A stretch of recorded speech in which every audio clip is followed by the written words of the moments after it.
কখনো আমরা খুব ব্যথিত হয়ে পড়ি। আমরা নিজেদের পরিবারের জন্য এত কিছু করি আর তারা আমাদের দেখলেই ভয়ভীত হয়ে পড়ে, আমাদের দেখলে বিরক্ত হয়। কখনো নিজেদের সন্তানকে বিকাশের পথে অগ্রসর করার জন্য আমরা তাদের উপর একটু জোর দিই যাতে তারা পরিশ্রম করে, কিন্তু সেই সন্তান আমাদের উপর বিরক্ত হয়ে পড়ে। কখনো সন্তানকে সঠিক শিক্ষা দেওয়ার জন্য আমরা তাদের কিছু সীমা নির্ধারিত করি, তখন সেই সন্তানের চোখে নিজেদের জন্য আমরা ঘৃণা দেখতে পাই। মানুষ কেন ব্যথিত হবে না? দেখুন, যখন সূচের দ্বারা আপনি বস্ত্র সেলাই করেন তখন সূচের আঘাত সেই বস্তুকে সহ্য করতে হয়, কিন্তু তাতে সেই সূচ বা আপনার উদ্দেশ্যে কোনো প্রভাব পড়া উচিত নয়, কারণ আপনি তো আপনার কর্ম করছেন, আর তাও পূর্ণ নিষ্ঠা ভরে, এবং অবশেষে আপনার উদ্দেশ্য শুভ প্রমাণিত হবে। তাই কেউ বিরক্ত হচ্ছে বলে বা কারোর চোখে নিজের প্রতি ঘৃণা দেখার ভয় কখনো পিছিয়ে যাবেন না। কষ্ট না করে বিকাশ সম্ভব নয়। কর্ম করতে থাকুন, সবকিছু শুভ হবে। আসুন আমার সাথে ভালোবেসে বলুন, রাধা রাধা। মাতা পিতার মনে সবসময় এই বাসনা বাস করে যে ওনাদের সন্তানের যেন মঙ্গল হয়। নিজের সন্তানকে সেই সবকিছু দেওয়ার সবসময় চেষ্টা করতে থাকেন যেগুলো তারা নিজেরা নিজেদের জীবনে কখনো পেতে পারেননি, এবং এই প্রক্রিয়ায় সব থেকে গুরুত্বপূর্ণ বিষয়টি ভুলে যান, নিজের সন্তানকে সেই জিনিস দেওয়া যেটা উনি সব থেকে আগে পেয়েছেন। আমি ধনের কথা বলছি না, আমি বলতে চাইছি নিজের অভিজ্ঞতা দ্বারা ওনারা যে মানসিক স্থিতি লাভ করেছেন, ওনারা যে মর্যাদা লাভ করেছেন, যে শিক্ষা ওনারা লাভ করেছেন, সবার আগে নিজের সন্তানকে সেটা দেওয়া প্রয়োজন। সেটা যদি নিজের সন্তানকে দিতে পারেন তাহলে এই সন্তান জীবনে তার পথে এগোতেও পারবে, ধন অর্জন করতে পারবে এবং শক্তিশালী অনুভবও করতে পারবে। সেই জন্য সন্তানকে সবার আগে সেটা দান করুন যেটা সব থেকে বেশি মূল্যবান। সেটা দিন যেটা আপনি সবার আগে লাভ করেছেন। আসুন আমার সাথে ভালোবেসে বলুন, রাধা রাধা। ধন, সম্পদ, ঐশ্বর্য, মানুষ হয় নিজের সৌভাগ্যের দ্বারা এগুলো লাভ করে থাকেন বা কর্মের দ্বারা। সৌভাগ্য আসলে কি? গ্রহের দশা যা প্রত্যেক মুহূর্তে বদলাতে থাকে। কর্মের মাধ্যমে যখন আপনি ধন অর্জন করেন তখন সেই ধন আপনার আগামী প্রজন্ম লাভ করে। সেটা হয় সে ভোগ করে বা তার জন্য তার ভোগান্তি হয়, আর এটা নির্ভর করছে আপনার কর্মের ওপরে। কি কর্ম করেছেন আপনি সেই ধনকে লাভ করার জন্য? যদি আপনি সৎ পথে চলেন, নিষ্ঠা ভরে আপনি কর্ম করে থাকেন এবং তার ফলে আপনি ধন অর্জন করে থাকেন, তাহলে আপনার আগামী প্রজন্ম সেটা ভোগ করবে, সেটা প্রয়োগ করবে নিজের বিকাশের জন্য। কিন্তু যদি আপনি কুকর্ম করে থাকেন, কোন রকম ছলনা করে থাকেন এই ধন লাভ করার জন্য, তাহলে 100% আপনার আগামী প্রজন্মকে এর জন্য ভুগতেই হবে। তাহলে আপনি কি চাইবেন? যে আপনার আগামী প্রজন্ম সুখ ভোগ করবে নাকি আপনার কুকর্মের পরিণাম ভোগ করবে? নির্বাচন আপনারই। আসুন আমার সাথে ভালোবেসে বলুন, রাধা রাধা। কর্ণ, সূর্যপুত্র কর্ণ, স্বয়ং সূর্যের পুত্র, দেবী কুন্তীর প্রথম পুত্র। সেই কর্ণ যার একটি বাণ আমার রথকে, সেই রথ যার উপর মহাবলী অর্জুন বিরাজমান ছিলেন, যার পতাকায় স্বয়ং হনুমান ছিলেন, সেই রথকে তার একটি বাণ ধসিয়ে দিতে পেরেছিল। দৈব কবচ কুণ্ডলধারী কর্ণ, সেই কর্ণ যুদ্ধক্ষেত্রে নিজের সমাপ্তির সম্মুখীন হলেন। কারণ কি ছিল?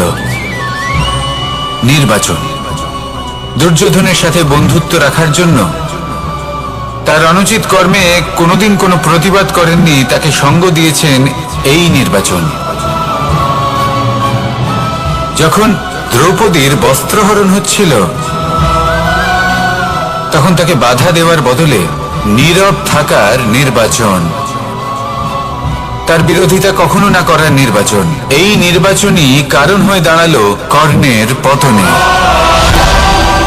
এই সংসারে সবার উপকার আপনি স্বীকার করতে পারেন, তাকে সম্মানও করতে পারেন, কিন্তু তার সামনে এতটাও নত হবেন না যে নিজের অন্তর্মনের কথাটা আপনি শুনতে না পান। নির্বাচন যদি ধর্মসঙ্গত হয় তবেই তা শুভ হয়। আসুন আমার সাথে ভালোবেসে বলুন, রাধা রাধা। ভীষ্ম একটা মহান নাম, দেবী গঙ্গার সুপুত্র। স্বয়ং বৃহস্পতি এবং পরশুরাম ছিলেন ওনার শিক্ষাগুরু।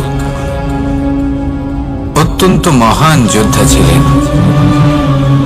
কিন্তু এই মহান যোদ্ধা ইনি ইতিহাসে আজ পর্যন্ত সেই সম্মান পেলেন না যার উনি যোগ্য ছিলেন। কারণ নির্বাচন। রাজ সিংহাসনের সেবা করার প্রতিজ্ঞা নিয়েছিলেন উনি। এবার রাজ সিংহাসনে যেই বসুক না কেন তার সেবা করা, তার প্রত্যেক আদেশ পালন করা, এটাই ছিল ওনার প্রতিজ্ঞা। তা সেই ব্যক্তি উচিত হোক বা অনুচিত, সে উচিত পথে চলুক বা অনুচিত পথে চলুক, সুপাত্র হোক বা কুপাত্র, উনি তার সেবা করতে থাকলেন, তার প্রত্যেক আদেশ পালন করতে থাকলেন, নিজের প্রতিজ্ঞা পালন করতে থাকলেন। ধৃতরাষ্ট্র নেত্রহীন অবশ্যই ছিলেন, কিন্তু এতটাও নেত্রহীন ছিলেন না যে উনি প্রজাদের চোখের জল, ধর্ম অধর্ম দেখতে পাবেন না। উনি সব বুঝতে পারতেন। আর এদিকে ভীষ্ম নিজে প্রতিজ্ঞাবদ্ধ হয়েছিলেন। দুর্যোধন অনুচিত পথে চালিত হচ্ছিল, তাও উনি তাকে সঙ্গ দিতে থাকলেন। আর পরিণামস্বরূপ আজ পর্যন্ত ইতিহাসে উনি সেই স্থান পেলেন না, সেই সম্মান পেলেন না যার যোগ্য উনি ছিলেন। যদি আপনি কোনো প্রতিজ্ঞা করে থাকেন, তা সে যতই কোনো উচিত কারণের জন্য হোক না কেন, যদি আস্তে আস্তে সময়ের সাথে সেই প্রতিজ্ঞা আপনাকে অনুচিত পথে চালিত করে অধর্মের পথে নিয়ে যায়, পাপের পথে নিয়ে যায়, তাহলে সেই প্রতিজ্ঞা ভঙ্গ করা অত্যন্ত আবশ্যক। সময় অনুসারে নিজেকে বদলানো আবশ্যক, নয়তো এই প্রতিজ্ঞা আপনাকে দিয়ে পাপ কর্ম করাবে, কুকর্ম করাবে, আর আপনার বিনাশের কারণ হবে। আসুন আমার সাথে ভালোবেসে বলুন, রাধা রাধা। অশ্বত্থামার মৃত্যু হলো।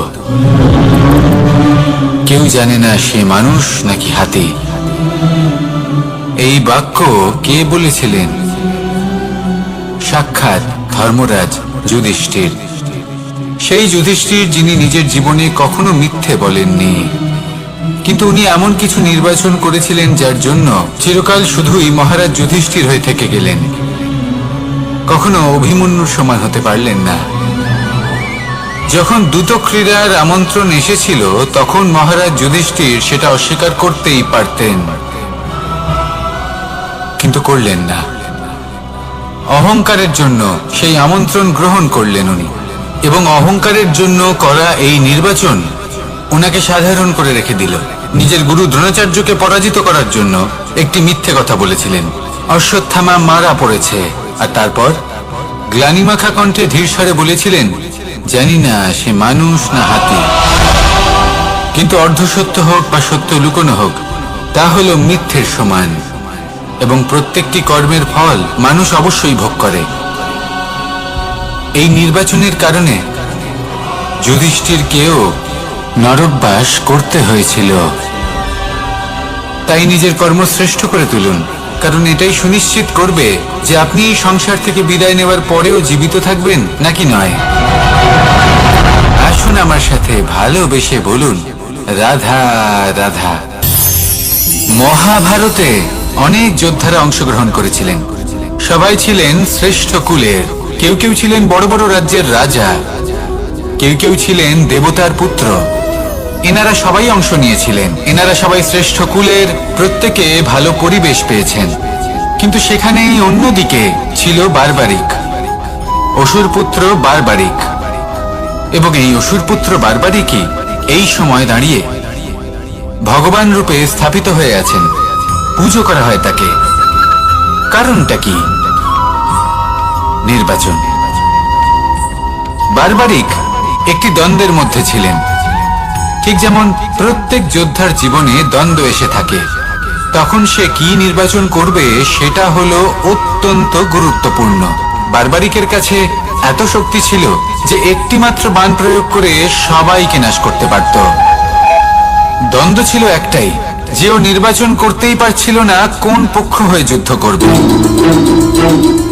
ওর নির্বাচন ছিল এটাই যে ও কোনো পক্ষের হয়েই যুদ্ধ করবে না, বরং নিজের মস্তক সে দান করবে।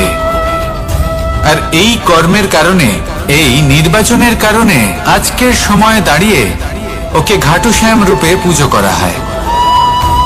মনে রাখবেন, শুধু আপনার ব্যক্তিত্ব গুরুত্বপূর্ণ নয়, আপনি কোথা থেকে আসছেন, কোন কুলে আপনার জন্ম, শুধুমাত্র সেটা গুরুত্বপূর্ণ নয়। সব থেকে বেশি গুরুত্বপূর্ণ হলো আপনার কর্ম, আপনার নির্বাচন। আসুন আমার সাথে ভালোবেসে বলুন, রাধা রাধা। যখন আমরা মৌন থাকি তখন আমরা কতটা শক্তি ব্যয় করি, বিন্দুমাত্র নয়। সেখানেই যখন আমরা রুষ্ট হই তখন আমরা কতটা শক্তি ব্যয় করি। আমাদের রক্ত গরম হয়ে ওঠে, চোখ থেকে যেন অগ্নি বর্ষা হয়, আমরা চিৎকার করতে থাকি, জোরে কথা বলি, কখনো কখনো আমরা অনুচিত কর্ম করে বসি। সবকিছুই ক্রোধের বশে করি। এবার এই ক্রোধকে মৌনতায় পরিণত করতে হবে। এই কাজটা চোখে দেখা যায় না, এই কাজ সরল নয়, এই কাজ হলো অত্যন্ত কঠিন এবং এই কাজই শ্রেষ্ঠ। সেই ব্যক্তি শক্তিশালী নন যিনি কথায় কথায় ক্রুদ্ধ হয়ে যান, কথায় কথায় যিনি আক্রমণ করেন। আজ্ঞে না, সব থেকে বেশি শক্তিশালী ব্যক্তি হলেন তিনি যিনি নিজের ক্রোধকে মৌনতায় পরিবর্তন করতে পারেন, যিনি শান্ত মনে পরিস্থিতিকে বোঝেন, তার আকলন করেন আর তারপর বিবেকের দ্বারা সিদ্ধান্ত নেন। তিনি হলেন সব থেকে শক্তিশালী ব্যক্তি। তাহলে সেই ব্যক্তি হয়ে উঠুন আর আমার সাথে ভালোবেসে বলুন, রাধা রাধা। জীবনে যখন আমরা কোনো পরিস্থিতির সম্মুখীন হই তখন আমাদের সামনে দুটো পথ থাকে, তাদের মধ্যে কোনো একটা নির্বাচন আমাদের করে নিতে হবে, এই মনে করে নিতে হবে।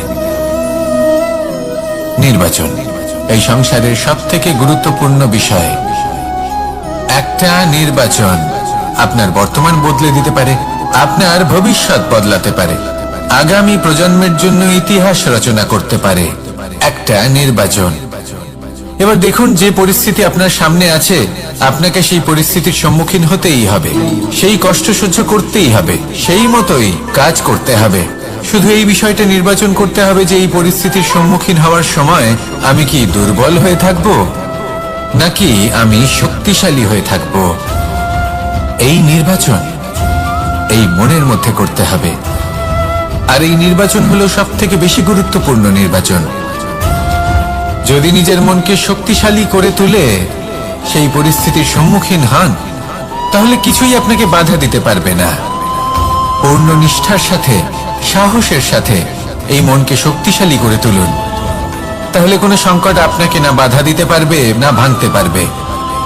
আপনি নিজে সাফল্যের শিখরে পৌঁছতে পারবেন আর এই মন প্রসন্ন হয়ে বলবে, রাধা রাধা। জীবনে সব থেকে বেশি মূল্যবান বস্তু কি? ধন, স্বর্ণ, মাণিক্য, আভূষণ?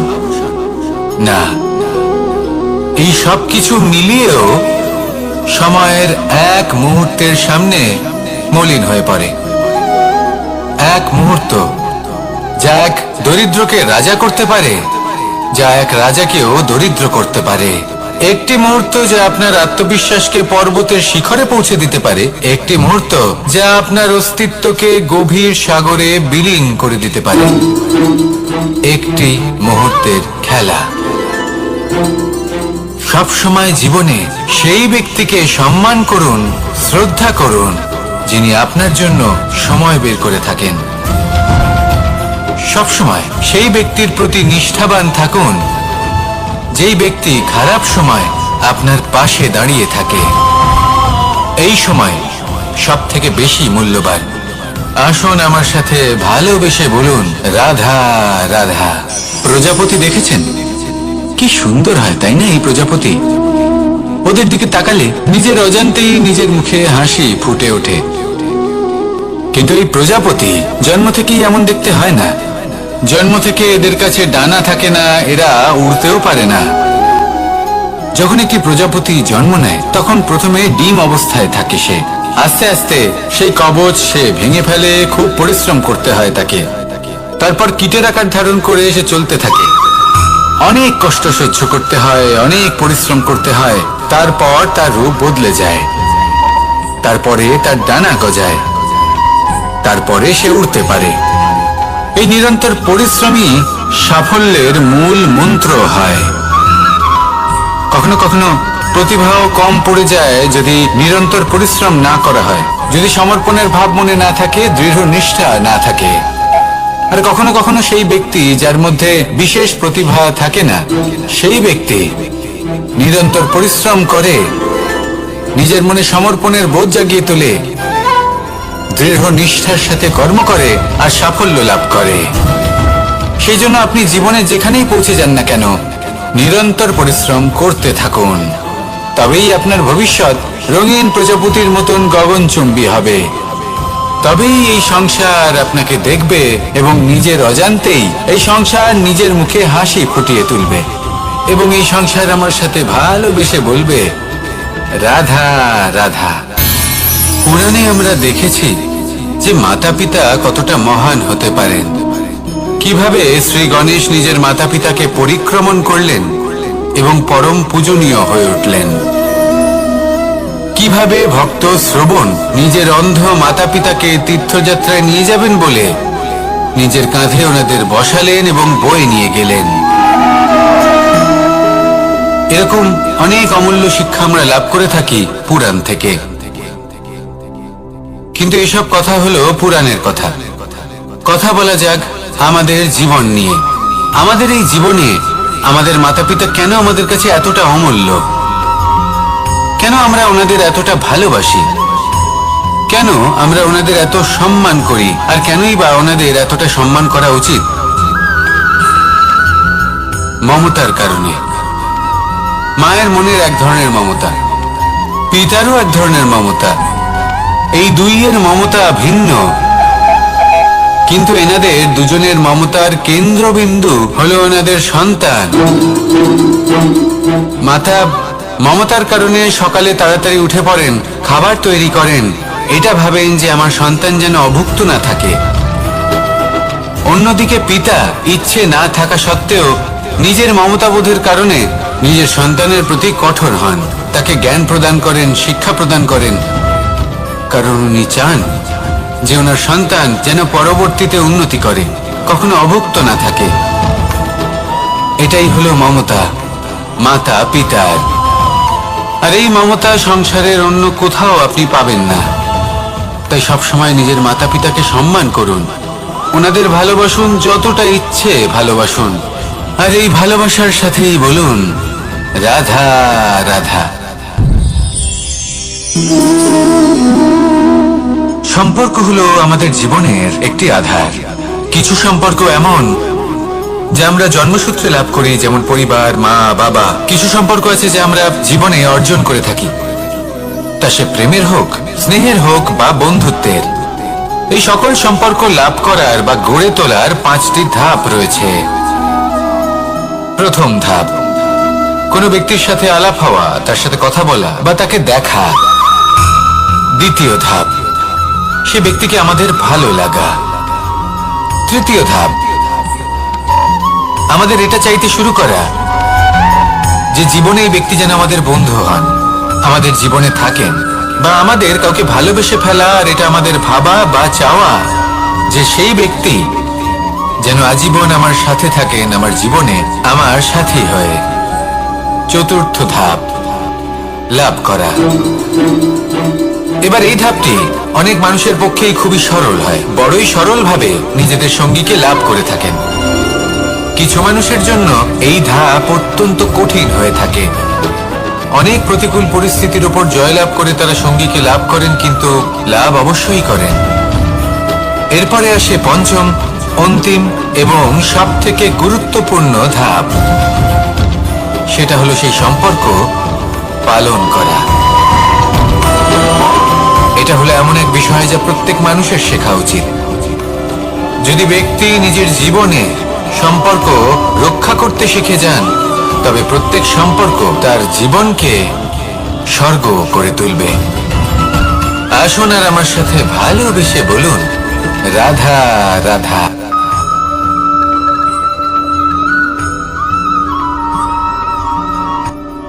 রাত্রে আমরা সুখ নিদ্রা লাভ করি, আমরা স্বপ্ন দেখি, ভবিষ্যতের পরিকল্পনা করি, খুব ভালো লাগে।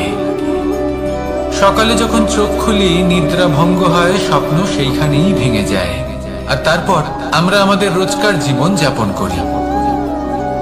স্বপ্ন হয়তো মানুষ রাতের বেলায় দেখেন, কিন্তু সেটাকে সার্থক দিনের বেলাতেই করতে হয়। রাতে মধুর বাতাসের নিচে কোমল শয্যায় শুয়ে মাতার গলায় মিষ্টি গান শুনতে শুনতে নিদ্রায় আচ্ছন্ন হওয়া, স্বপ্ন দেখা, ভবিষ্যতের পরিকল্পনা করা বড়ই সরল।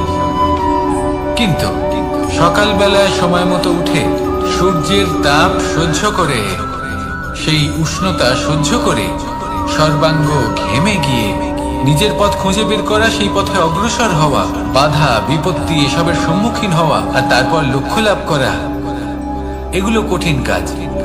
এ হলো অত্যন্ত কঠিন কাজ। যদি আপনি চান যে স্বপ্ন আপনি দেখেছেন তা সত্যি হোক, তাহলে দিনের বেলায় আপনাকে বেরিয়ে কর্ম করতেই হবে, পরিশ্রম করতেই হবে। মনের এই চক্ষু দিয়ে স্বপ্ন দেখা সম্ভব, কিন্তু যদি আপনি বুঝতে পারেন যে এই স্বপ্নই হলো আপনার লক্ষ্য, তাহলে তাকে সার্থক করতে শুধুমাত্র পরিশ্রম দ্বারাই করতে হবে। তাহলে পরিশ্রম করুন আর আমার সাথে ভালোবেসে বলুন, রাধা রাধা। মানুষের জীবনে তিনটি গুণ অত্যন্ত প্রয়োজনীয়: শ্রদ্ধা, বিনম্রতা, যোগ্যতা।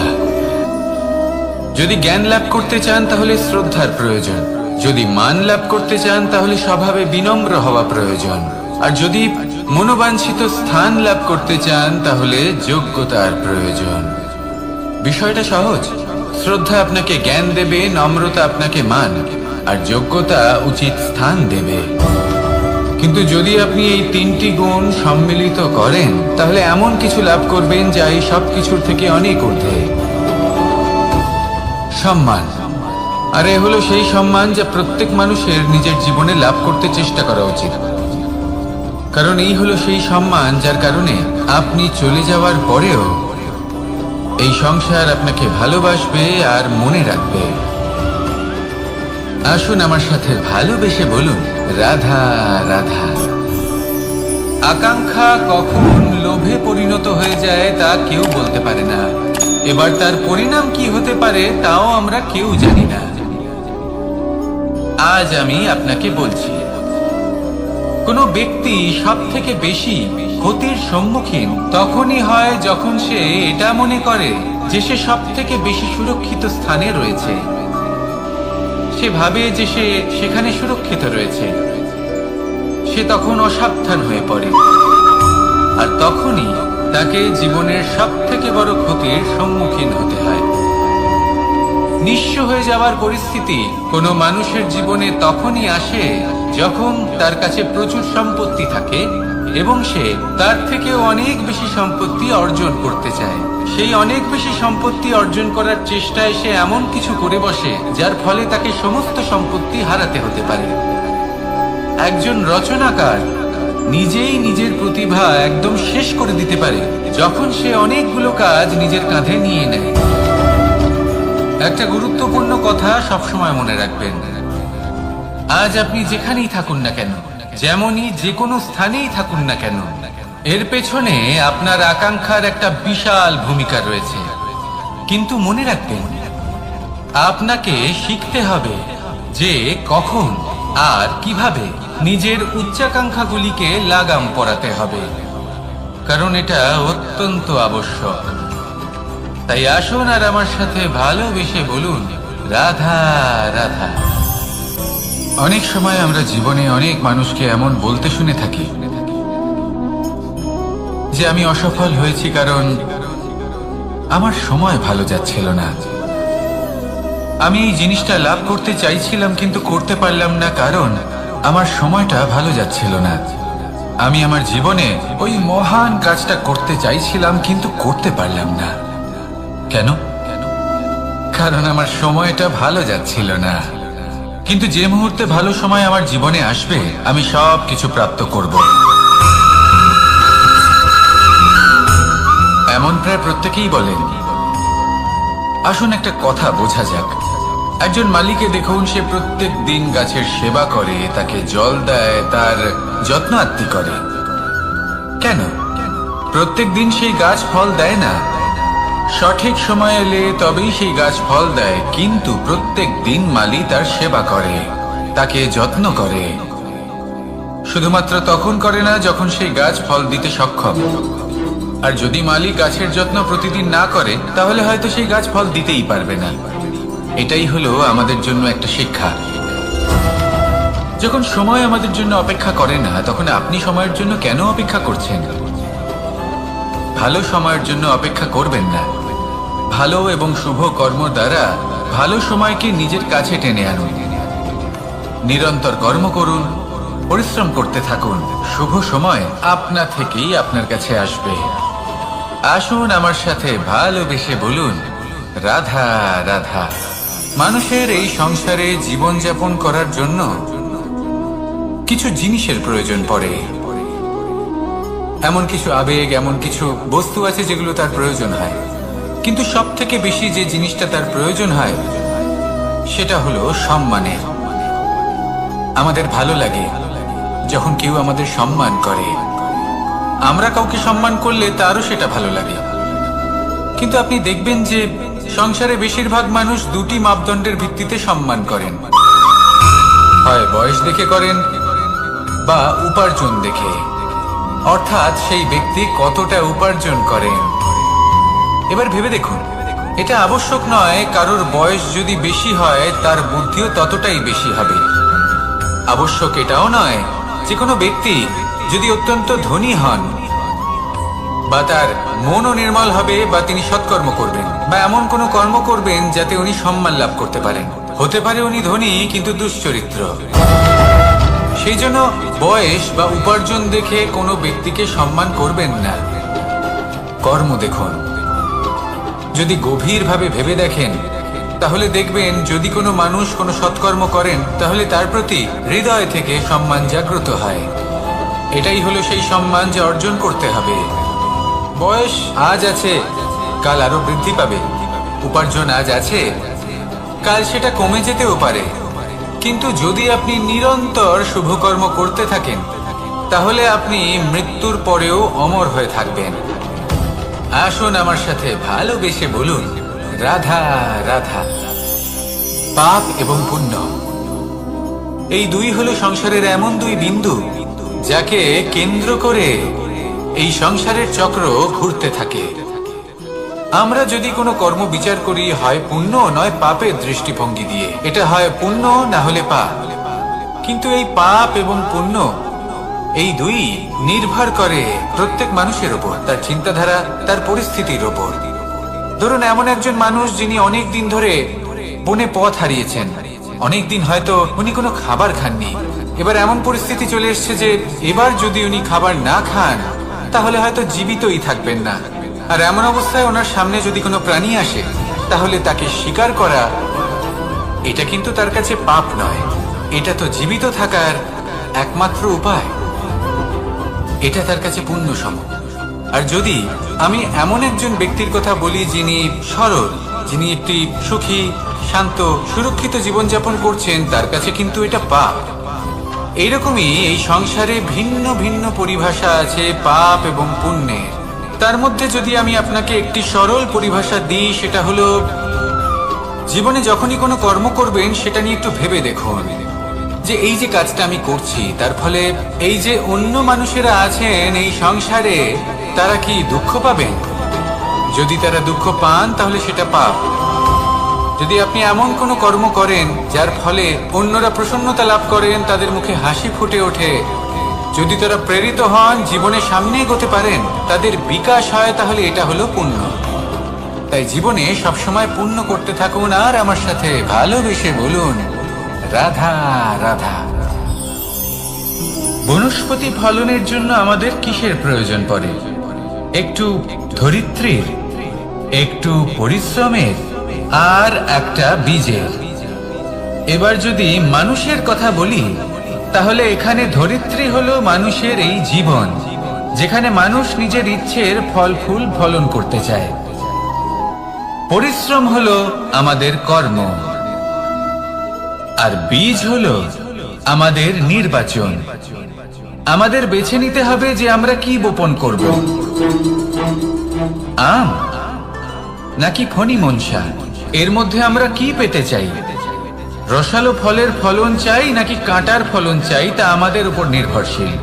কিন্তু একটা কথা ঠিক, লক্ষ্য যেমনই হোক না কেন, জীবন যেমনই হোক না কেন, যদি আপনি লক্ষ্যের দিকে এগোতে থাকেন, তাহলে কর্মের সাথে খামখেয়ালি আচরণ করতে পারবেন না। যদি আপনি এমন করেন, তাহলে এটা আপনাকে একটা অনুচিত লক্ষ্যে পৌঁছে দেবে, সেটা কিন্তু নিশ্চিত। সবসময় এটা মনে রাখবেন, কর্মের সাথে খামখেয়ালি হবেন, অর্থাৎ কর্মফলও আপনার সাথে খামখেয়ালি হবে। তাহলে নিষ্ঠার সাথে কর্ম করতে থাকুন আর নিজের লক্ষ্যকে প্রাপ্ত করুন। আর আমার সাথে ভালোবেসে বলুন রাধা রাধা। অগ্নি চতুর্থ তত্ত্ব, সব থেকে বেশি গুরুত্বপূর্ণ, কিন্তু তার থেকেও বেশি ভয়াবহ। কখনো অগ্নিকে নিয়ন্ত্রিত রূপে উনুনে জ্বলতে দেখেছেন? এই অগ্নি আমাদের খাবার বানাতে সাহায্য করে, যা আমাদের শক্তি প্রদান করে। কিন্তু এই অগ্নি যখন বিচলিত হয়ে, অনিয়ন্ত্রিত হয়ে কোন বনের আগুন হয়ে ওঠে, তখন মহা বিনাশ ঘটে যায়। আপনারই অন্তরের ঊর্জা হলো এই অগ্নি। এটা আপনার শক্তিও, আপনার ক্রোধ। একে ব্যবহার কিভাবে করবেন তা আপনারই হাতে। যদি কোনো ব্যক্তি নিজের অন্তরের এই ঊর্জাকে ব্যবহার করেন শক্তির রূপে, তাহলে সে বিকাশ ঘটাতে পারে, নির্মাণ ঘটাতে পারে। কিন্তু যদি কোনো ব্যক্তি তার অন্তরের ঊর্জাকে বিধ্বংসী অস্ত্র বানিয়ে ফেলেন, তাহলে নিশ্চিত রূপে মহা বিনাশ ঘটতে পারে, যাতে বিনাশ তারও অবশ্যই হবে। অনেক বছর পূর্বে এমনই এক আগুনের দ্বারা এই সুন্দর পৃথিবীর নির্মাণ হয়েছিল, আর অনেক বছর পূর্বে এমন এক আগুনেই সমস্ত জীব এবং সংসার বিলুপ্ত হয়ে গেছিল। এবার আপনি আপনার অন্তরের ঊর্জা দ্বারা বিনাশ ঘটাতে চান নাকি নির্মাণ ঘটাতে চান, সেই সিদ্ধান্ত আপনারই। আসুন আমার সাথে ভালোবেসে বলুন রাধা রাধা। কখনো কখনো এমন হয়, আমরা আমাদের বাড়ির উঠোনে বীজ বপন করি, আর তা বিকশিত হয় একটা সুন্দর বৃক্ষে। তার শাখাগুলি প্রতিবেশীর বাড়ি পর্যন্ত পৌঁছয়। ফলের বর্ষণ প্রতিবেশীর বাড়িতেও হয়ে থাকে, আর আমরা ভাবি গাছ আমরা উৎপন্ন করব আর ফল খাবেন আপনারা। এই কেমন কথা হলো? আপনাকে এই কথা বুঝতে হবে যে এসব হলো ভৌতিক বস্তু, সাংসারিক বস্তু। কখনো নিজের বাড়ির বাগানে ভালোবাসার গাছ বপন করে দেখুন, তার শাখাও প্রতিবেশীর বাড়ি পর্যন্ত পৌঁছবে, ফলের বর্ষণ সেখানেও হবে। কিন্তু সেই ফল চাইতে আপনাকে যেতে হবে না, সেই ফল দ্বিগুণ মাত্রায় আবার আপনার কাছেই ফিরে আসবে। তাই নিজের বাড়িতে আর নিজের মনে ভালোবাসার গাছ উৎপন্ন করুন। এই জীবন প্রসন্ন হয়ে বলবে রাধা রাধা। অ দিয়ে অন্ত, আ দিয়ে আরম্ভ, এই দুইয়েরই রাশি সমান। যদি আপনি মন দিয়ে দেখেন, তবে দেখবেন এদের সম্পর্ক খুবই নিবিড়। কিভাবে? যখন কোনো কিছু শুরু হয়, এটা নিশ্চিত হয়ে যায় যে তা সমাপ্তও হবে। আরম্ভই যদি না হয়, তার সমাপ্তও হবে না। যা আরম্ভ হয়েছে তার সমাপ্তি হলো অবশ্যম্ভাবী। এটাই হলো প্রকৃতির নিয়ম, একে এড়ানো যায় না। এবার এই কথা আমরা সকলে জানি। এবার মানুষ কি ভাবে? যে সমাপ্তির পরে কি হতে পারে, এর উত্তর তাদের কাছে নেই। তাদের উচিত অন্য কোনো বিষয় ভাবা যা বেশি গুরুত্বপূর্ণ। এবার মানুষ এটা জানে না যে মৃত্যুর পরে কি হতে পারে, কিন্তু এই কথা অবশ্যই জানে যে জন্ম থেকে মৃত্যু পর্যন্ত এই সময়, যাকে আমরা জীবন বলে থাকি, এই সময় আমরা কর্ম করতে পারি। এই কথা তো আমরা জানি। তাহলে এমন কি কর্ম করা যেতে পারে যা আমাদের সমাপ্তির পরও আমাদের প্রাসঙ্গিক করে রাখতে পারে, এই বিষয়ে ভাবা উচিত। যে জন্মগ্রহণ করেছে তার মৃত্যু হবেই, এটা সাধারণ বিষয়। কিন্তু ইতিহাস আজও সেই সকল মানুষজনকে স্মরণ করেন যাদের এই সংসার তাদের মৃত্যু নয়, বরং তাদের জীবনকালে যে কর্ম তারা করেছেন তার দ্বারা মনে রাখেন। সেই কর্মের কারণে এই সংসারে তাদের নাম, তাদের কর্ম, তাদের ব্যক্তিত্ব, তাদের কীর্তি অমর হয়ে থাকে এবং থাকবে। আপনার কাছে এতটা সময় নেই যতটা আপনার মনে হচ্ছে আপনার কাছে আছে। সেই জন্য যত শীঘ্র সম্ভব শ্রেষ্ঠ কর্ম করুন, যতটা পারবেন ততটা অধিক সুকর্ম করুন। এই সংসারে নিজেকে অমর করে তুলুন আপনার মৃত্যুর পরেও, আর আমার সাথে ভালোবেসে বলুন রাধা রাধা। উমাই কি, আমি কখন থেকে এখানে অপেক্ষা করছি, হাত পেতে দাঁড়িয়ে রয়েছি যাতে একটা ফল আমার হাতে এসে পড়ে এবং সেটা আমি খেতে পারি। কখন থেকে অপেক্ষা করছি, কিন্তু সেটা হচ্ছেই না। এবার আপনি বলবেন যে এসব কি বলছি, এ কি অদ্ভুত কথা বলছি। যদি ফল খেতে হয় তাহলে আমাকে বৃক্ষে চড়তে হবে, ফলের কাছে পৌঁছতে হবে, তবেই তো ফল পাবো। এবারে এটা অত্যন্ত সহজ ব্যাপার, কিন্তু এই বিষয়টা আপনি নিজের জীবনের প্রসঙ্গে ভেবে দেখুন। লক্ষ্য কোথায় আছে আপনি জানেন, সেই লক্ষ্যে পৌঁছানোর পথ কি সেটাও আপনি জানেন, সেই পথে চলার ক্ষমতাও আপনার রয়েছে, কিন্তু তাও আপনি নিজের লক্ষ্য লাভ করতে পারছেন না। কেন? কারণ আপনি অপেক্ষা করছেন যে লক্ষ্য আপনার সামনে চলে আসবে, কিন্তু তা হয় না। লক্ষ্য সে যাই হোক না কেন, ধন হোক, প্রেম হোক, কোনো সম্মান হোক বা মোক্ষ হোক, যদি আপনি তার দিকে অগ্রসর না হন তাহলে ফল প্রাপ্তি অসম্ভব ব্যাপার, তা কোনোদিনই হবে না। সেই জন্য আপনার চোখের সামনে আপনি যদি নিজের লক্ষ্যকে দেখতে পান তাহলে উঠুন এবং সেই দিকে অগ্রসর হতে শুরু করুন। নিজের অন্তরের সকল অশুভ গুণ দূর করুন, অলসতা ত্যাগ করুন, অজ্ঞানতা ত্যাগ করে দিন এবং চলতে থাকুন। অবশ্যই মনোবাঞ্ছিত ফল লাভ করতে পারবেন। মনে রাখবেন, চলতে থাকলে তবেই লক্ষ্য প্রাপ্তি হবে। অপেক্ষার দ্বারা শুধুমাত্র মৃত্যু লাভ হবে। আসুন আমার সাথে ভালোবেসে বলুন রাধা রাধা। পাখি কখন জন্ম নেয়, কখন উড়তে শেখে, কখন বাসা বানাতে শেখে, কখন নিজের মৃত্যু লাভ করে, এসব আমাদের মধ্যে কেউ জানি না। কিন্তু পাখি একটা কথা খুব ভালো করে জানে, যে এই সংসারে যা কিছুই করুক না কেন, এই সংসারে ওকে নিয়ে কিচ্ছু যায় আসে না। এবার আমরা কি করি? কোনো কাজ করার আগে আমরা এটা ভাবি যে এই সংসার যদি আমাকে দেখে ফেলে তাহলে কে জানে এই সংসার কি ভাববে, আমার প্রতিচ্ছবি কেমন তৈরি হবে কে জানে, কে জানে কি হবে আদি ইত্যাদি। এই সব ভাবনায় আমরা মগ্ন হয়ে যাই।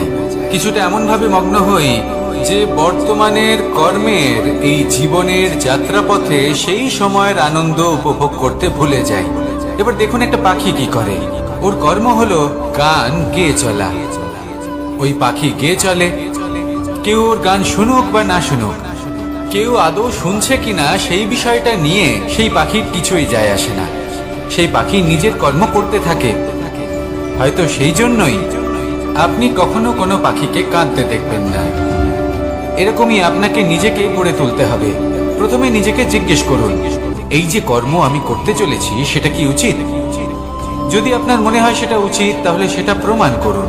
এটা ভাববেন না যে এই সংসার কি ভাববে। আসুন আর আমার সাথে ভালোবেসে বলুন। বনের মধ্যে যদি আপনি কোনো বিষাক্ত সাপ দেখেন তাহলে কি করবেন? আপনি তখনই তার থেকে দূরে পালাতে চেষ্টা করবেন। আর এটা কেন করবেন? নিজের রক্ষার্থে। এই কথা আমি নয় মেনে নিলাম, কিন্তু নিজের জীবনে এটা করেন না কেন? আপনি যেখানেই যান, যে স্থানেই যান না কেন, প্রত্যেক সময় প্রত্যেক মুহূর্তে এমন বিষাক্ত সাপ আপনি অবশ্যই খুঁজে পাবেন। আর সেই সাপ নয় যাদের আপনি বনে খুঁজে পাবেন, এরা হলো সেই সাপ যা আপনাকে পাপ করতে বাধ্য করবে। আপনার অন্তরের বাসনা, ক্রোধ, অহংকার, লোভ, ঈর্ষা এদের বৃদ্ধি ঘটাবে। দেখুন, বনের এই সাপ আপনাকে একবার ছেড়ে দিতেও পারে, ছোবল নাও মারতে পারে, কিন্তু এই যে পাপরূপী সাপ আছে তা অবশ্যই ছোবল মারবে। কর্ম যদি করেন তাহলে অবশ্যই ফল পাবেন। সেই জন্য যখনই কোথাও যাবেন, যদি এমন কাউকে দেখেন, যদি এমন কিছু দেখেন যে আপনাকে পাপ করতে বাধ্য করছে, তাহলে সেই মুহূর্তে সেখান থেকে পালিয়ে যান। যেমন বনের সাপ দেখে আপনি পালাতে থাকেন। সৎকর্মের রক্ষা অত্যন্ত আবশ্যক। আসুন আর আমার সাথে ভালোবেসে বলুন, রাধা রাধা। যদি কোনো সিংহ বানরের মতো গাছে চড়তে চেষ্টা করে তাহলে কি হবে? একটা মাছ যদি মাটিতে হাঁটতে চেষ্টা করে তাহলে কি হবে? তারা বিফলই হবে। কিন্তু এরকম কেন হয়? তার কারণ হলো প্রকৃতির রচনা কিছুটা এরকম।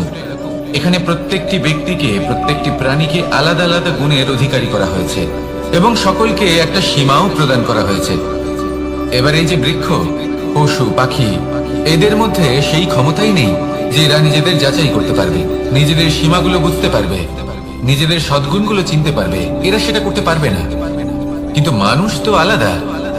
মানুষের কাছে সেই বিশেষ শক্তি আছে যে তারা পূর্ণরূপে নিজেদের যাচাই করতে পারবে, নিজেকে পূর্ণরূপে বুঝতে পারবে, নিজের দোষ, নিজের অপগুণ, নিজের সদ্গুণ, নিজেদের সীমাগুলো তারা বুঝতে পারবে। আর এটা অত্যন্ত গুরুত্বপূর্ণ। কথায় আছে যে যদি সাফল্য লাভ করতে হয় তাহলে নিজেকে যাচাই করে নিতে হবে। তাই নিজেকে যাচাই করুন, নিজের সাথে পরিচিত হয়ে যান এবং জীবনে কর্ম করতে থাকুন। সাফল্যের শিখরে অবশ্যই পৌঁছে যাবেন। আর ওখানে যদি যান তাহলে এই মন প্রসন্ন হয়ে অবশ্যই বলবে, রাধা রাধা। অন্ধকারাচ্ছন্ন রাত্রি যদি এসে থাকে তাহলে আলোকিত প্রকাশ নিয়ে সূর্যও অবশ্যই আসে। রোগ যদি এসে থাকে তাহলে তার ওষুধও অবশ্যই আসে। সমস্যা যদি আসে তাহলে সেই সমস্যার সমাধানও নিজে থেকেই আমাদের কাছে চলেই আসে। এই সংসার, এই জীবনের শুধুমাত্র একটাই নিয়ম আছে, আর তা হলো এটাই, এই সংসার হলো একটা চক্রের মতো। এতে শাশ্বত বলে কিছু নেই, নিত্য বলে কিছু নেই। আর যা কিছুই রয়েছে সব বদলাতে চলেছে। যদি আপনার জীবনে দুঃখ থাকে, সমস্যা থাকে, যদি আপনি বিপদ দ্বারা আচ্ছন্ন, তাহলে মনে রাখবেন সবকিছু বদলে যেতে চলেছে। দুঃখের সময় কাঁদবেন না, মনকে আরো দুঃখী করে তুলবেন না, কারণ এখানে যা কিছুই এসেছে তা যাওয়ার জন্যই এসেছে। তাহলে এত চিন্তা কিসের? আনন্দ সহকারে জীবন যাপন করুন আর আমার সাথে ভালোবেসে বলুন, রাধা রাধা। রাত্রিবেলায় যখন আলোকিত জোনাকিদের দেখেন তখন মন প্রসন্ন হয়ে ওঠে। এদের দেখতে খুবই সুন্দর লাগে। আর এমন ঠিক কেন হয়? প্রথম হলো এটাই যে রাতের বেলায় চতুর্দিক অন্ধকারাচ্ছন্ন থাকে। এমত অবস্থায় যদি আমরা কোথাও একটু প্রকাশ দেখি তাহলে সেটাই আশার কিরণের ন্যায় মনে হয়। সেই প্রকাশই আমাদের মন প্রসন্ন করে তোলে।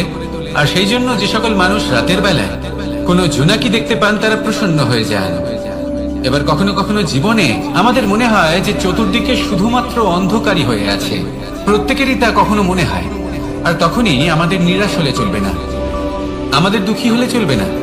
সেই সময় আমাদের খুঁজতে হবে নিজেদের আশেপাশে, চতুর্দিকে, আর কোথাও না কোথাও আমরা প্রকাশ অবশ্যই দেখতে পাবো, আশার একটা কিরণ অবশ্যই দেখতে পাবো।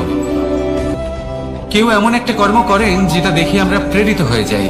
আর এমন কোনো কর্ম যদি আপনারা করেন তাহলে সেই কর্ম আপনার মনকে প্রসন্ন ভাব, আনন্দ এবং ভালোবাসা দ্বারা ভরিয়ে তুলবে। আপনার অন্তরে সেই অন্ধকারের অন্ত করবে, দুঃখেরও অন্ত করবে। আর এই মন প্রসন্ন ভাব নিয়ে বলবে, রাধা রাধা। মনুষ্য জীবনের সব থেকে বেশি গুরুত্বপূর্ণ বিষয় হলো মনের একাগ্রতা। এই সংসারের যে কটি মহান কার্য সম্পাদন হয়েছে তা হলো মনের এই একাগ্রতার একমাত্র ফল। আপনি অবশ্যই দেখে থাকবেন অনেক ছোট বড় নদী যা বয়ে চলে তাদের সামনে একটা বাঁধ নির্মাণ করা হয় সেই সব নদীর জল সঞ্চয় করতে। বাঁধ হয়ে গেলে প্রয়োজন মতো বা মনের ইচ্ছে মতো তাকে ব্যবহার করা সম্ভব। এবার এটাই আমাদের মনের সাথেও সম্ভব। আমাদের মনের একাগ্রতা আজকের দিনে দাঁড়িয়ে বিভিন্ন ধরনের বিকার, ক্রীড়া এবং ভোগের মধ্যে ভাগ হয়ে গেছে। একে একত্রিত করতে হবে, একটা বাঁধ নির্মাণ করতে হবে। কর্মের বাঁধ। আপনাকে শুধু এটাই করতে হবে, যেটা উচিত কর্ম সেটাই করুন, যেটা অনুচিত কর্ম সেটা করা থেকে নিজেকে বিরত রাখুন। ব্যাস, এই কাজটাই আপনি করতে থাকুন, মনের মধ্যে একাগ্রতার বাঁধ নির্মাণ করুন। আর একবার যদি তা নির্মাণ হয়ে যায়, তাহলে যখন চাইবেন, যেখানে চাইবেন, যতটা চাইবেন একাগ্রতা প্রয়োগ করতে পারবেন। আর একবার যদি আপনি এটা শিখে যান, তাহলে এই সংসারকে বদলে ফেলার মতো কাজ আপনি করতে পারবেন, সমাজকে শুধরাবার মতো কাজ করতে পারবেন। তাহলে এই মনকে একাগ্র করুন আর আমার সাথে ভালোবেসে বলুন, রাধা রাধা।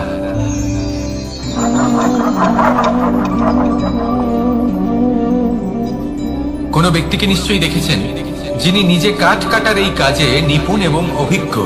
এবার আপনারা দেখবেন যে তার মনোযোগ সমস্ত কাঠের ওপর থাকে না, তার মনোযোগ থাকে শুধুমাত্র একটা কাঠের ছোট্ট একটি অংশের উপর, যেখান থেকে তা টুকরো করা হচ্ছে।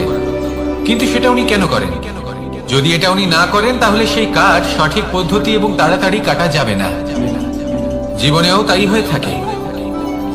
আপনি হয়তো কোনো লক্ষ্য স্থির করেছেন বা পথ নির্বাচন করেছেন বা কাজ স্থির করেছেন, যেটা আপনি করেই ছাড়বেন। তাহলে নিজের সম্পূর্ণ মনোযোগ শুধুমাত্র তার উপর কেন্দ্রীভূত করুন। যদি আপনার মন এদিক ওদিক তাকাতে থাকে, অস্থির হয়ে পড়ে, বিচলিত হয়ে পড়ে, যদি তা হয়ে থাকে, তাহলে আপনি অবশ্যই অসফল হবেন। তাই কর্মঠ থাকুন, নিরন্তর কর্ম করতে থাকুন এবং পূর্ণ মনোযোগ দিয়ে নিজের কাজ করুন। নিজের পথে অগ্রসর হন বা নিজের লক্ষ্য প্রাপ্ত করতে চেষ্টা করুন। তারপর দেখুন কি হয়, কিভাবে উচিত পথে এবং তীব্র গতিতে আপনার লক্ষ্য আপনার কাছেই পৌঁছে যায়। আর আপনার এই মন প্রসন্ন হয়ে বলে, রাধা রাধা। কখনো কোনো নদীকে দেখেছেন? একই আকার, একই স্থান, শুধু প্রবাহিত হতে থাকে।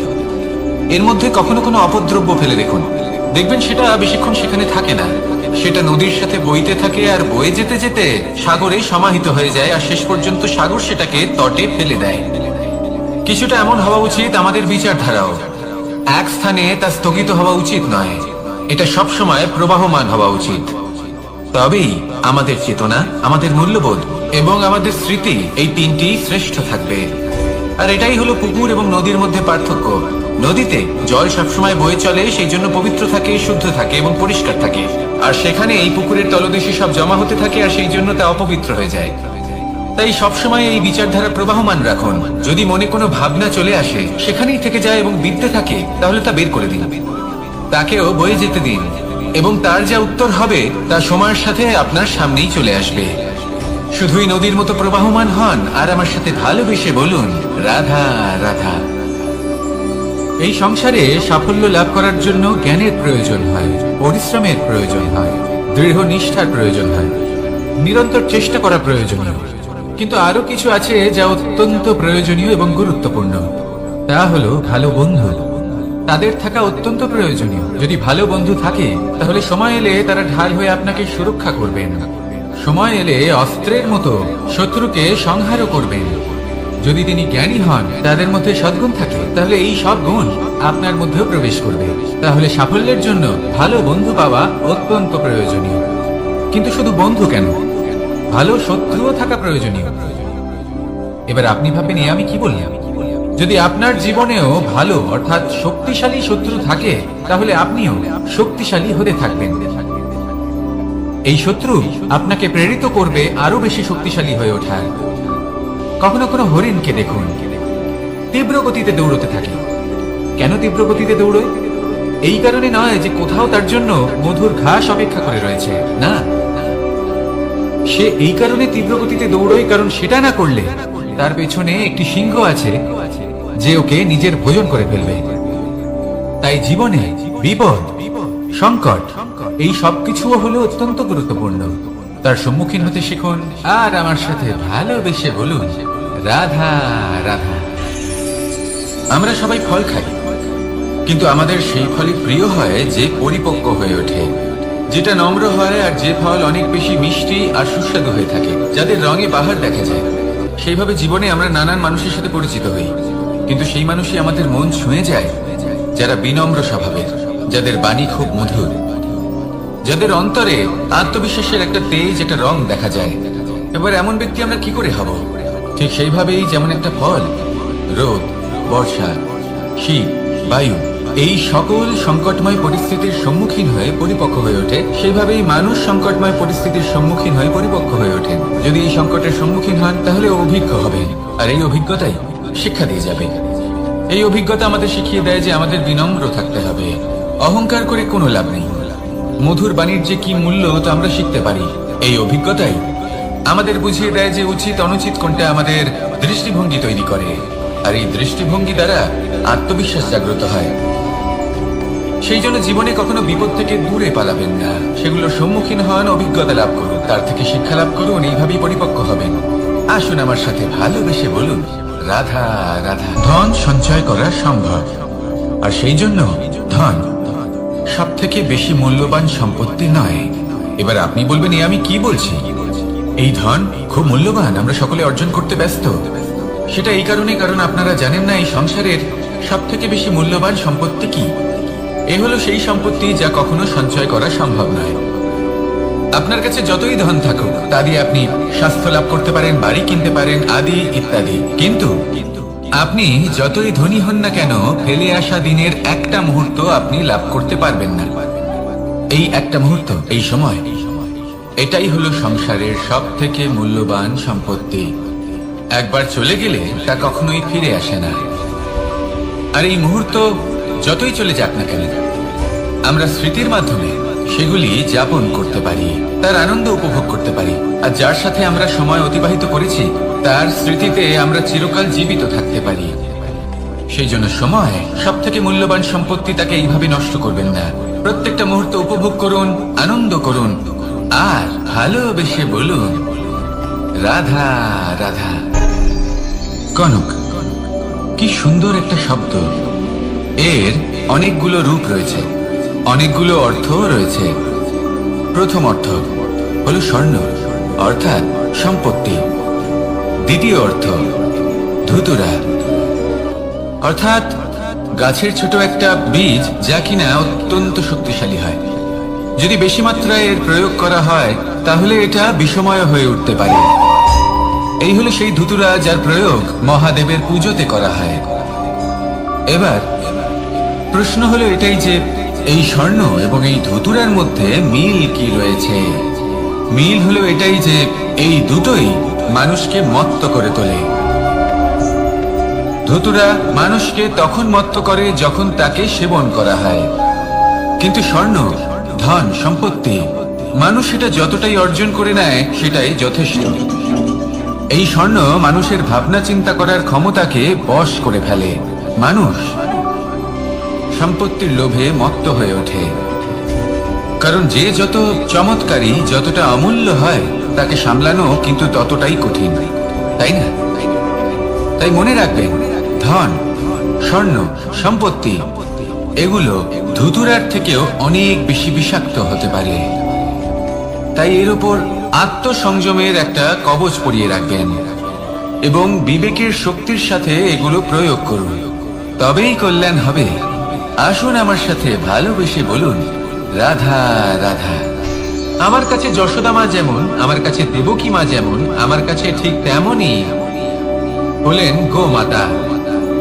এবার ভেবে দেখার বিষয় হলো এটা যে এই সংসারে অসংখ্য প্রাণী আছে, একজন গাইকে একজন মায়ের মর্যাদা কেন দেওয়া হয়? তাহলে এর অনেকগুলো কারণ আছে। এই গাই অর্থাৎ গোমাতা, এনারা হলেন অত্যন্ত শান্ত, শান্তি প্রিয়, কখনো কারোর কোনো ক্ষতি করতেই পারেন না। গোমাতা যে দুধ নিজের বাছুরকে পান করান সেই দুধই আমাদেরও দেন। সেই দুধ পান করে আমরা শক্তি লাভ করি। এই দুধ থেকে আমরা মাখন, ঘি, পায়েস, এইসব সুস্বাদু খাবার লাভ করি।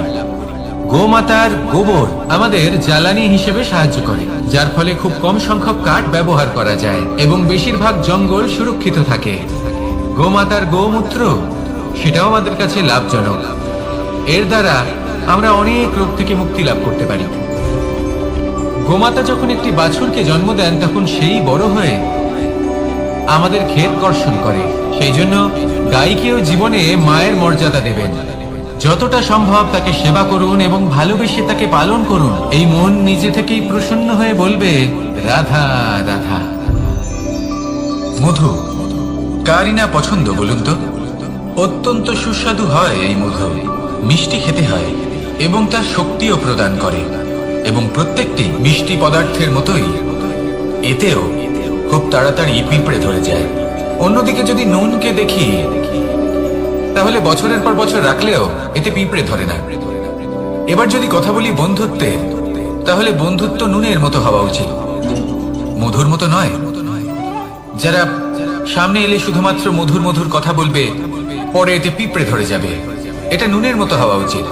প্রকৃত বন্ধু হলো সে যে সময় এলে পরে আপনার সামনে আপনার প্রকৃত সত্য তুলে ধরবে, তা সে যতই কঠিন হোক না কেন। আপনার দোষ, আপনার অপগুণ, আপনার খামতি আপনাকে বলতে পারবে, যাতে আপনি সেগুলো শুনে মেনে নিয়ে তারপর নিজেকে শুধরোতে পারেন। এটাই হলো প্রকৃত বন্ধুত্ব। কখনো নিজের জীবনের আশেপাশে মন দিয়ে দেখবেন, অনেক সময় এমন মানুষ থাকেন, অনেক বন্ধু থাকেন, যাদের দেখে আমাদের মনে হয় যে এনারা খুব কঠোর, এনাদের কথা খুব কটু। কিন্তু বেশিরভাগ এমন মানুষের মনটা যদি বুঝতে পারেন, তাহলে দেখবেন তাতে কোনো মালিন্য নেই, এনাদের মন অত্যন্ত পবিত্র হয়। যদি আপনার জীবনেও এমন কোনো ব্যক্তি থেকে থাকে, এমন বন্ধু থাকে, তাহলে তাদের আগলে রাখুন আর আমার সাথে ভালোবেসে বলুন, রাধা রাধা। যতক্ষণ আমরা এই সংসারে জীবিত, ততক্ষণ আমাদের সাথে সবকিছু থাকে, আমাদের ধন, সুখ স্বাচ্ছন্দ্য, আমাদের মিত্রগণ, আমাদের পরিবার, এই সমাজ, এই সবকিছু আমাদের সাথে থাকে। যেদিন আমরা এই সংসারকে ত্যাগ করব, এদের মধ্যে কেউ আমাদের সাথে যাবে না, না ধন, না স্বাচ্ছন্দ্য, না সম্পত্তি। এই সকল মানুষ, এই সমাজ, এরা শুধুমাত্রই শ্মশান পর্যন্ত আমাদের সাথে থাকতে পারবেন। তারপরে যদি আমাদের সাথে কিছু যেতে পারে, তাহলে তা শুধুই আমাদের ধর্ম। আর এই সংসারে আমরা নিজেদের যে সুনাম রেখে যাই, সেটা সম্ভব শুধুমাত্র কর্মের দ্বারা। সেই জন্য সংসারে যতদিন পর্যন্ত জীবিত আছেন, যদি কিছু অর্জন করতে চান, তাহলে ধর্ম অর্জন করুন, ধর্মের বিষয়ে স্পষ্টতা অর্জন করুন এবং কর্ম অর্জন করুন। এটাই হবে আপনার অতীত এবং এটাই হবে আপনার ভবিষ্যৎ, এবং এটাই সকলকে প্রেরণা প্রদান করবে। আসুন আমার সাথে ভালোবেসে বলুন, রাধা রাধা। এই পরিবার হলো আমাদের জীবনের একটা অমূল্য সম্পদ, অমূল্য এক আশ্রয়, যা এই সংসারে হয়তো কোথাও আপনি পাবেন না। তাই একে আগলে রাখুন। পরিবার সেই গাছ। আসুন আমার সাথে ভালোবেসে বলুন, আর সেই গাছ। আসুন আমার সাথে ভালোবেসে বলুন, রাধা রাধা। অনেক সময় আমরা জীবনে অনেক মানুষকে এমন বলতে শুনে থাকি যে আমি অসফল হয়েছি কারণ আমার সময় ভালো যাচ্ছিল না, আমি এই জিনিসটা লাভ করতে চাইছিলাম কিন্তু করতে পারলাম না কারণ আমার সময়টা ভালো যাচ্ছিল না, আমি আমার জীবনে ওই মহান কাজটা করতে চাইছিলাম কিন্তু করতে পারলাম না। কেন? কারণ আমার সময়টা ভালো যাচ্ছিল না। কিন্তু যে মুহূর্তে ভালো সময় আমার জীবনে আসবে, আমি সব কিছু প্রাপ্ত করব। এমন প্রায় প্রত্যেকেই বলেন। আসুন একটা কথা বোঝা যাক। একজন মালিকে দেখুন, সে প্রত্যেক দিন গাছের সেবা করে, তাকে জল দেয়, তার যত্ন আত্তি করে। কেন? প্রত্যেক দিন সেই গাছ ফল দেয় না, সঠিক সময় এলে তবেই সেই গাছ ফল দেয়, কিন্তু প্রত্যেক দিন মালি তার সেবা করে, তাকে যত্ন করে। শুধুমাত্র তখন করে না যখন সেই গাছ ফল দিতে সক্ষম। আর যদি মালি গাছের যত্ন প্রতিদিন না করে, তাহলে হয়তো সেই গাছ ফল দিতেই পারবে না। এটাই হলো আমাদের জন্য একটা শিক্ষা। যখন সময় আমাদের জন্য অপেক্ষা করে না, তখন আপনি সময়ের জন্য কেন অপেক্ষা করছেন? ভালো সময়ের জন্য অপেক্ষা করবেন না। ভালো এবং শুভ কর্ম দ্বারা ভালো সময়কে নিজের কাছে টেনে আনুন। নিরন্তর কর্ম করুন, পরিশ্রম করতে থাকুন, শুভ সময় আপনা থেকেই আপনার কাছে আসবে। আসুন আমার সাথে ভালোবেসে বলুন, রাধা রাধা। একে বালি বলুন, মাটি বলুন বা ধুলো বলুন, এ দিয়ে কত কিছু করা সম্ভব। এ দিয়ে আপনি নিজের বাসস্থান নির্মাণ করতে পারেন, প্রাচীর গড়ে তুলতে পারেন, অট্টালিকা নির্মাণ করতে পারেন। কিন্তু যদি এই বালিকে আপনি মুষ্টিবদ্ধ করে রাখতে চান, তাহলে তা হাত থেকে ফসকে যাবে। আপনি কখনোই একে মুষ্টিবদ্ধ করতে পারবেন না। এরকমই হয় আমাদের জীবন, আর এরকমই হয় সময়। এই মুষ্টিবদ্ধ করা বালির মতো। সময়কে আমরা বাধা দিতে পারবো না, আটকেও রাখতে পারবো না। এ হলো প্রবাহমান। জন্ম থেকে মৃত্যু পর্যন্ত এই যে সময়, তা খুবই সীমিত। আর এই সময় আমরা যেটাই করি তার দ্বারাই আমাদের মূল্য নির্ধারিত হয়। আর এই সংসার থেকে চলে যাওয়ার পরেও এই সংসার এই সব কর্মের জন্যই আমাদের মনে রাখে। তাই যদি আপনি এটা ভাবেন যে আজ যে কর্ম করার ছিল আমি না হয় কাল করে নেব, কাল আমার লক্ষ্যে পৌঁছানোর কথা ছিল আমি পরশু পৌঁছবো, না, এই সময় খুব মূল্যবান, একে নষ্ট করবেন না। এই সময়কে সদ্ব্যবহার করুন, মহান হবার পথে অগ্রসর হন। একে যদি মুষ্টিবদ্ধ করে রাখার চেষ্টা করেন, এই সময় থেমে থাকবে না। আসুন আমার সাথে ভালোবেসে বলুন, রাধা রাধা। আমাদের মনে যখন কোনো প্রশ্ন ওঠে, কোনো দ্বন্দ্ব জাগে, তখন আমরা যাই আমাদের গুরুর কাছে, আমাদের আরাধ্যের কাছে গিয়ে জিজ্ঞেস করি। এইভাবেই একদিন আমি পৌঁছলাম আমার আরাধ্যের কাছে, আমার মহাদেবের কাছে, আর ওনাকে প্রশ্ন করলাম যে মহাদেব, জীবনে আনন্দ পাওয়ার, উৎসব পালনের, প্রেম ভাগ করে নেবার, জীবনকে উপভোগ করে নেওয়ার সর্বশ্রেষ্ঠ সময় কোনটা? মহাদেব হাসলেন আর উনি বললেন, জীবনে উৎসব পালনের সব থেকে শ্রেষ্ঠ দিন হলো মৃত্যুর ঠিক আগের দিনটা। প্রেম ভাগ করে নেওয়ার সব থেকে শ্রেষ্ঠ মুহূর্ত হলো মৃত্যুর ঠিক আগের মুহূর্ত। জীবনকে উপভোগ করে নেওয়ার সর্বশ্রেষ্ঠ প্রহর হলো মৃত্যুর এক প্রহর পূর্বে। তখন আমি চমকে গেলাম। আমি বললাম, কিন্তু মহাদেব, মৃত্যু তো অনিশ্চিত, আমরা জানিও না কবে আমাদের মৃত্যু হবে। মহাদেব আবার হাসলেন।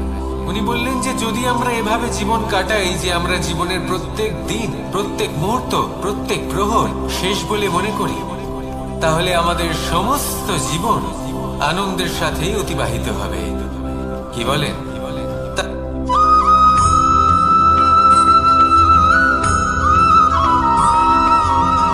এই সংসারে কোনো বস্তু হোক বা ব্যক্তি হোক, তার একার গুরুত্ব কিন্তু খুব বেশি নয়। একটা উদাহরণ হিসেবে বৃষ্টির ফোঁটাকে ভেবে দেখুন। যদি একটি বৃষ্টির ফোঁটা হয় তাহলে তার খুব বেশি গুরুত্ব থাকে না, কিন্তু যখন সহস্র বৃষ্টির ফোঁটা মেঘের মধ্যে দিয়ে ঝরে পড়ে, তখন সেটা বর্ষার রূপ ধারণ করে। সেই বর্ষা যা এই প্রকৃতিকে শান্ত করে। সেইভাবে পাথরের ছোট টুকরো, তার খুব বেশি গুরুত্ব থাকে না, কিন্তু যখন অসংখ্য পাথরের টুকরো একত্রিত হয় তখন তা পর্বতের আকার ধারণ করে। সেইভাবেই কিছু মানুষ যখন একত্রিত হন তখন তৈরি হয় পরিবার, কিছু পরিবার যখন একত্রিত হয় তখন তৈরি হয় সমাজ, যখন অনেক সংখ্যক সমাজ একত্রিত হয় তখন তৈরি হয় রাজ্য। এবার এই রাজ্যের সব থেকে গুরুত্বপূর্ণ ব্যক্তি হতে পারেন রাজা, কিন্তু তাও সেই রাজা একা কিছু করতে পারেন না। যুদ্ধ লড়ার সময় তারও নিজের সৈন্যদলকে প্রয়োজন পড়ে। কিন্তু এই সংসারে এমন একজন ব্যক্তি আছেন যিনি একাই সব কাজ করতে থাকেন, এবং সেই ব্যক্তি হলেন মা। আমাদের জীবনে একজন পিতার ভূমিকা কিন্তু নিঃসন্দেহে অমূল্য, কিন্তু আমাদের সকলের জীবনে যে ভূমিকা একজন মায়ের তা অন্য কারোর থাকে না। একজন মা একাই সন্তানকে বড় করতে পারেন, সংস্কারী করে তুলতে পারেন, তার জন্য পরিশ্রম করেন। আর এত কিছু কাজ করার পরেও তার কাজের জন্য তিনি প্রশংসা অবশ্য পান না, উল্টে যদি সেই সন্তান অনুচিত পথে চালিত হয়, অনুচিত কর্ম করে, তখন সেই মাকেই অপবাদের পাত্র হয়ে উঠতে হয়। আমাদের জীবনে মায়ের যোগদান কতটা সেটা বুঝুন। আপনাকে বড় করে তোলার জন্য উনি কতটা পরিশ্রম করেছেন সেটা বুঝুন। আজ থেকে, এখন থেকে, এই মুহূর্ত থেকে মাকে সম্মান করতে শিখুন। যখন সময় পাবেন, যখন সুযোগ হবে, তখন তার প্রশংসা করুন। ওনারও ভালো লাগবে। আর মায়ের এই মমতার জন্য, তার এই ভূমিকার জন্য আসুন সবাই মিলে আমরা তাকে প্রণাম করি, আর সকলে মিলে ভালোবেসে বলি, রাধা রাধা।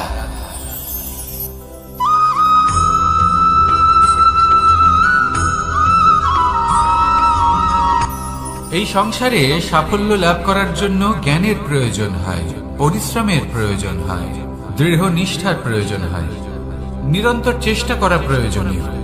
কিন্তু আরো কিছু আছে যা অত্যন্ত প্রয়োজনীয় এবং গুরুত্বপূর্ণ। তা হলো ভালো বন্ধু। তাদের থাকা অত্যন্ত প্রয়োজনীয়। যদি ভালো বন্ধু থাকে, তাহলে সময় এলে তারা ঢাল হয়ে আপনাকে সুরক্ষা করবেন। সময় এলে অস্ত্রের মতো শত্রুকে সংহারও করবেন। যদি তিনি জ্ঞানী হন, তাদের মধ্যে সদ্গুণ থাকে, তাহলে এই সব গুণ আপনার মধ্যেও প্রবেশ করবে। তাহলে সাফল্যের জন্য ভালো বন্ধু পাওয়া অত্যন্ত প্রয়োজনীয়। কিন্তু শুধু বন্ধু কেন, ভালো শত্রুও থাকা প্রয়োজনীয়। এবার আপনি ভাবেন, আমি কি বললাম?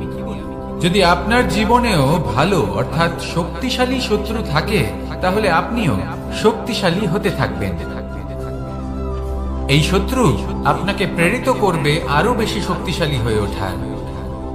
কখনো কোনো হরিণকে দেখুন, তীব্র গতিতে দৌড়তে থাকে। কেন তীব্র গতিতে দৌড়য়? এই কারণে নয় যে কোথাও তার জন্য মধুর ঘাস অপেক্ষা করে রয়েছে, না। সে এই কারণে তীব্র গতিতে দৌড়য় কারণ সেটা না করলে তার পেছনে একটি সিংহ আছে যে ওকে নিজের ভোজন করে ফেলবে। তাই জীবনে বিপদ, সংকট, এই সবকিছুও হলো অত্যন্ত গুরুত্বপূর্ণ। তার সম্মুখীন হতে শিখুন, আর আমার সাথে ভালোবেসে বলুন, রাধা রাধা।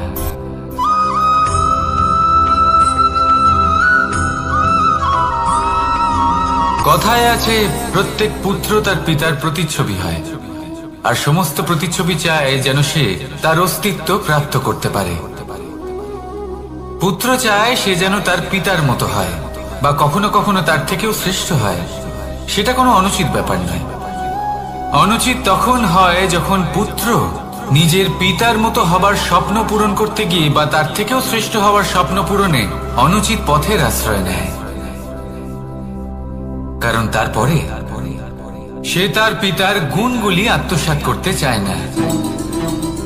সে শুধুই এটা চায় যে সংসারের চোখে যেন আমি শ্রেষ্ঠ প্রমাণিত হই। এটা অনুচিত। সংসারে এমন অনেক মানুষ আছেন যারা এই কারণে শ্রেষ্ঠ হওয়ার চেষ্টা করেন যাতে তার পরিবারের, তার পিতার সম্মান বৃদ্ধি পায়। এমনও মানুষ থাকেন, আর এটাই হলো পার্থক্য উদ্দেশ্যের। মনে রাখবেন, যদি আপনার উদ্দেশ্য শুভ হয় তাহলে পথও শুভ হবে। যদি আপনার উদ্দেশ্য অশুভ হয় তাহলে পথও অশুভ হবে। তাহলে নিজের পিতার মতো হবার চেষ্টা অবশ্যই করুন, তার থেকেও শ্রেষ্ঠ হওয়ার চেষ্টা অবশ্যই করুন। কিন্তু মনে রাখবেন, আপনার সংকল্প আর আপনার উদ্দেশ্য এই দুই শুভ হওয়া উচিত। তাহলে আসুন আর আমার সাথে ভালোবেসে বলুন, রাধা রাধা।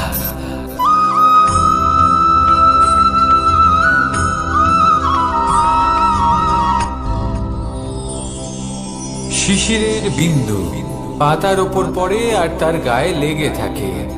পাতা তাকে শুষে নিতে পারে না, আর শেষ পর্যন্ত সে ঝরে পড়ে যায়। অন্যদিকে রয়েছে মেঘ এবং চাতক। এদের মধ্যে অনেক দূরত্ব থাকে। মেঘ থাকে আকাশে আর চাতক থাকে ধরিত্রীতে। কিন্তু যখন এই মেঘ থেকে বৃষ্টি ঝরে পড়ে, এই চাতক কিন্তু সেই জলই পান করে, নয়তো সে তৃষ্ণার্ত থেকে যায়। এবার অন্যদিকে দেখলাম শিশির বিন্দু আর পাতার এই সম্পর্ক। এরা খুব কাছাকাছি থাকে, ঘনিষ্ঠও থাকে।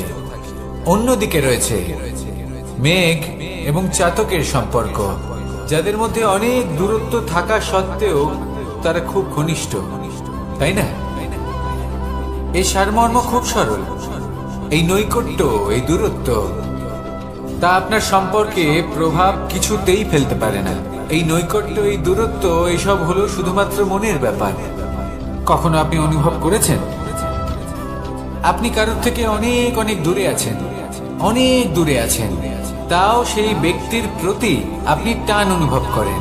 সেখানে আপনি কারোর সাথে প্রত্যেক দিন অতিবাহিত করেন, সমস্ত জীবন অতিবাহিত করেন, সব থেকে বেশি সময় তার সাথে অতিবাহিত করেন, তাও তার প্রতি সেই টান অনুভব করেন না। এই সংকেত